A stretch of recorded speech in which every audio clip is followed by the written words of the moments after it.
আমি আজকে একটা বেগুন গাছ দেখাবো, যেটা হচ্ছে বয়স হওয়ার পরে অনেক ভালো ফলন হচ্ছে। যদি এদিকে একটু লক্ষ্য করেন দেখবেন, এই বেগুন গাছের সাথে অনেক আগে যখন আমরা লাগাইছিলাম এই জায়গাতে পুরাটাতে বেগুন গাছ ছিল, অনেক বেগুন গাছ ছিল। তো আমরা ভাবলাম যেহেতু এখানে প্রায় 4 মাস থেকে হারভেস্ট করা হয়েছে, খাওয়া হয়েছে এই বেগুন গাছ, তো নতুন করে বেগুন গাছ লাগাবো বিধে আমরা কিন্তু উঠাই ফেলছিলাম। তবে পরীক্ষামূলক ভাবে আমরা একটা বেগুন গাছ রেখে দিয়েছিলাম এই জায়গাতে সাইডে, যেটার একটু পাতা হালকা হলুদ হয়েছে, কিন্তু তারপরও ভালো ফলন হয়েছে। আবার কিছু পাতা ভালো হয়ে গেছে, এটা হচ্ছে আপনার নিম তেল মারার পরে ঠিক হয়ে গেছে। নতুন যে পাতাগুলো বাইরে হচ্ছে এটাও আশা করা যায় আস্তে আস্তে ঠিক হবে। তো দেখেন অনেক ফলন আবার চলে আসছে। আপনার প্রয়োজনীয় ছাদ বাগানের পণ্য অর্ডার করতে আমাদের ওয়েবসাইট ভিজিট করুন।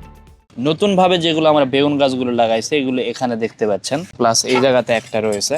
তো তার মানে আপনার যদি পুরাতন বেগুন গাছগুলোকে আপনারা ভালো মতো যত্ন করতে পারেন, সেখানেও কিন্তু প্রচুর ফলন পাবেন। উঠানোর তেমন প্রয়োজন পড়ে না, কিন্তু একটু খাদ্য দিতে হবে নতুন করে, একটু আপনার হয়তো বা জৈব সার এগুলো একটু মিক্সার করে দিলেন, নিম তেল নিয়মিত মারেন, দেখবেন পাতা হালকা যদি হলুদ হয় এটা আস্তে আস্তে কিছুটা ভালো হয়ে যাবে, প্লাস এখান থেকে দ্রুত ফলন পাবেন। আর আমরা যেগুলো লাগাইছি এগুলোতে একটু ফলন পাইতে দেরি হচ্ছে, কিন্তু ওটা যেহেতু আগে থেকে বয়স ছিল তার, শুধুমাত্র সে একটু অনেক ফলন দেওয়ার পর একটু হয়ে পড়ছিল, দুর্বল হয়ে পড়ছিল। তবে খাদ্য দেওয়ার পরে এটা মোটামুটি আবার সে সতেজ হয়ে গেছে, প্লাস এখানে পর্যাপ্ত আবার ফলন পাওয়া যাচ্ছে।